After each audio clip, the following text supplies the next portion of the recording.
এই হালাল ইনকাম করে কোন সরকারি কর্মচারী কর্মকর্তা কেউ বুকে হাত দিয়ে বলতে পারবে না আমি হালাল ইনকাম করে ঢাকা শহরে ফ্ল্যাট কিনেছি।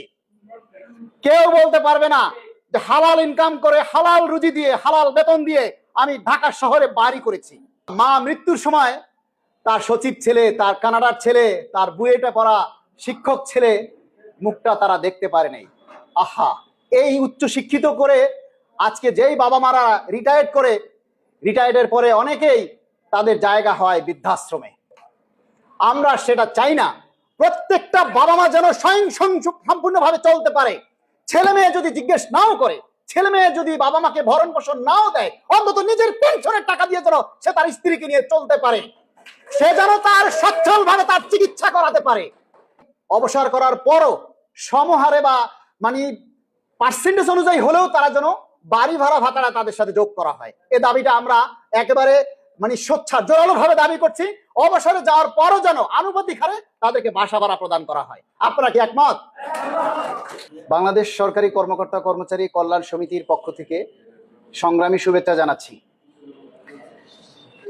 আপনারা আজকে মূলত যে উদ্দেশ্যে এখানে উপস্থিত হয়েছেন, আমি যতটুকু জানি যে আপনাদের অনেকটা দাবি দেওয়া রয়েছে। আমরা আমাদের সংগঠনের পক্ষ থেকেও আপনাদের সেই দাবিগুলো আমরা তুলে ধরেছি। কেননা একটা সময় আল্লাহ যদি বাঁচিয়ে রাখে তাহলে আমরাও আপনাদের অবস্থানে একটা সময় আমরা যাব। আমি শুধু এতটুকু বলবো যে আমার এই যে এখন সোনালী যৌবন, এই সোনালী যৌবনটা সে রাষ্ট্রের কাছে দিয়ে যখন সে বয়স্ক হয়ে যায়, রাষ্ট্র থেকে যখন কর্মক্ষেত্র থেকে বিদায় নেয়, তখন সে রাষ্ট্র তাকে কি দিয়ে বিদায় দিচ্ছে, রাষ্ট্রের কাছ থেকে সে কি নিয়ে যাচ্ছে? আপনারা জানেন যে সারা জীবন আমরা চাকরি করি শুধু এই আশায় যে শেষ বয়সে আমি এমন একটা সম্বল পাবো যেটা দিয়ে আমি আমার পরিবার নিয়ে বাকি জীবনটা আমি চলতে পারবো। অনেকের ছেলে মেয়ে থাকে, অনেকের আশা থাকে, সৎভাবে তারা জীবনযাপন করে, ঘুষ খায় না, দুর্নীতির সাথে যুক্ত থাকে না, হালাল রুজি করে হালাল ইনকাম করে কর্মক্ষেত্র থেকে অবসর নেয়। তাদেরকে যাওয়ার সময় আমরা কি দিচ্ছি? রাষ্ট্র থেকে সে কি পাচ্ছে? আমরা 2015 সালের পূর্বের কথা বলি। 2015 সালের পূর্বে তাও একটা সিস্টেম ছিল যে সে চাইলে তার শতভাগ পেনশন সে তুলে নিয়ে যেতে পারত, সে তার পেনশনটাকে একেবারেই সমর্পণ করতে পারতো, এরকম একটা সুযোগ ছিল। আমরা পেনশন পাই কত এখন?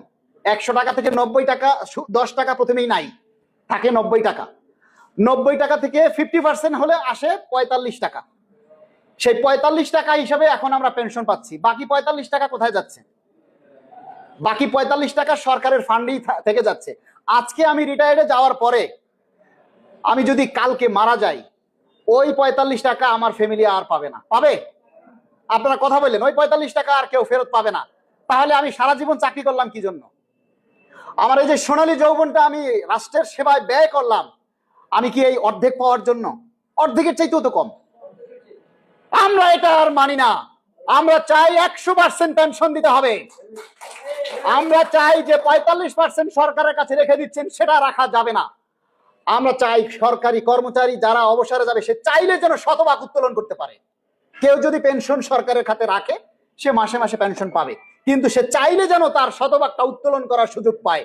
আর যদি উত্তোলন করার সুযোগ নাও থাকে তাও যেন সে শতভাগ পেনশনটাই ফেরত পায়। এটা আমরা জোর দাবি জানাচ্ছি। এবং আমরা আর দাবি জানাতে চাই যে এখন যে পেনশন গ্র্যাচুইটি 230 টাকা দেওয়া হয় 1 টাকার পরিবর্তে, আমরা সেটা 500 টাকা দাবি করেছি।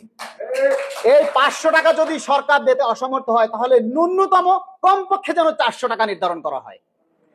আমাদের যারা অবসরে যায়, অনেকেই অবসরে যাওয়ার পর, যেটা শরমের কথা, লজ্জার কথা, অনেকেরই ছেলে মেয়ে বাবা মায়ের খোঁজ খবর নেন, আছে না ভাই? অনেকেই চাকরিকালীন সময় ছেলে মেয়েদেরকে ডাক্তার বানায়, ইঞ্জিনিয়ার বানায়, সচিব বানায়, বাবা মায়ের মৃত্যুকালে খোঁজ খবর পায় না। এমন উদাহরণ পেয়েছি না? আমরা পেয়েছি তো, যে বাবা মা মৃত্যুর সময় তার সচিব ছেলে, তার কানাডার ছেলে, তার বুয়েটে পড়া শিক্ষক ছেলে মুখটা তারা দেখতে পারে নাই। আহা, এই উচ্চ শিক্ষিত করে আজকে যেই বাবা মারা রিটায়ার্ডের পরে অনেকেই তাদের জায়গা হয় বৃদ্ধাশ্রমে। আমরা সেটা চাই না। প্রত্যেকটা বাবা মা যেন সম্পূর্ণভাবে চলতে পারে। ছেলে মেয়ে যদি জিজ্ঞেস নাও করে, ছেলে মেয়ে যদি বাবা মাকে ভরণ পোষণ নাও দেয়, অন্তত নিজের পেনশনের টাকা দিয়ে যেন সে তার স্ত্রীকে নিয়ে চলতে পারে, সে যেন তার সচ্ছল ভাবে তার চিকিৎসা করাতে পারে। কারণ একজন অবসরপ্রাপ্ত মানুষ, একজন কর্মচারী যখন অবসরে যায় তখন সে বয়স্ক হয়ে যায়, স্বভাবতই তার রোগ শোকগুলি তখন একটু বেশি দেখা দেয়। আমরা এখন তাদেরকে চিকিৎসা ভাতা হিসেবে আমরা কত পাই? 2500 টাকা না? আজকে একজন ডাক্তার ফি কমপক্ষে 1500 টাকা। তারপরে একজন বয়স্ক মানুষ, সে যদি একেবারে নাও রোগ থাকে, সে যদি ডাক্তারের কাছে যায়, তার এই কাশি এটা সেটা এটা পরীক্ষা করতে করতে দেখবে যে 10-15 হাজার টাকা লেগে গেছে। তাহলে সেই টেস্টগুলি করাবে কি দিয়ে আর ওষুধ খাবে কি দিয়ে? মাসে সে পেনশন পায় কয় টাকা? আপনি তো দিচ্ছেন 45 টাকা, আড়াইখা দিচ্ছেন। তো আমরা চাই এই চিকিৎসা যাতে তারা সচ্ছল ভাবে নিতে পারে, উন্নত চিকিৎসা যাতে তারা পেতে পারে, সেজন্য 65% উপরে যারা থাকবে তারা যেন সর্বনিম্ন 15,000 টাকা তাদের চিকিৎসা ভাতা দেওয়া হয়। চাকরি থেকে রিটায়ার করলেই তারা আর আবাসন ভাতা পায় না, মানে হাউস অ্যালাউন্সটা পায় না। আমরা চাই অবসর করার পরও বাড়ি ভাড়া ভাতাটা তাদের সাথে যোগ করা হয়। এই দাবিটা আমরা একেবারে মানে জোরালো ভাবে দাবি করছি। অবসরে যাওয়ার পরও যেন আনুপাতিক হারে তাদেরকে বাসা ভাড়া প্রদান করা হয়। আপনারা কি একমত? আমরা সরকারের কাছে জানাই, এবারের যে পে স্কেলটা আসতেছে সেই পে স্কেলেই যেন এই সুযোগ সুবিধাগুলি অন্তর্ভুক্ত করা হয়। আমার কাছে অসংখ্য অবসরপ্রাপ্ত কর্মকর্তারা ফোন দেয়, অনেক সচিব আছে, যুগ্ম সচিব আছে, অবসরে চলে গেছে, অনেক জেলার ডিসি আছে, অবসরে চলে গেছে, আমাকে তারা ফোন দেয়। এটাতে আমি গর্ববোধ করছি না। আজকে তিনি নিরুপায় হয়েই কিন্তু ফোনটা দিয়ে বলতেছে যে মালিক ভাই, আপনি তো দাবির কথা বলেন, আমরা অসহায়, আমরা আসলে কি পাচ্ছি।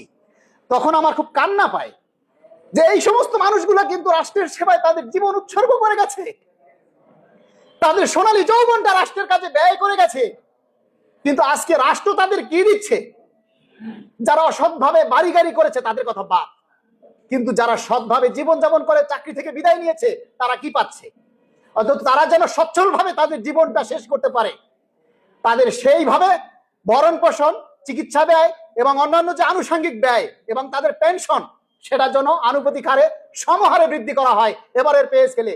সেই দাবিটা আমি রাখতে চাই আজকের এই দেশ নায়ক মাননীয় প্রধানমন্ত্রী জনাব তারেক রহমানের কাছে, যে এবারের পে স্কেলেই যেন অবসরপ্রাপ্ত যারা আছেন তাদের জন্য যে পে স্কেলের সুযোগ সুবিধা সম্পূর্ণভাবে তাদের প্রদান করা হয়।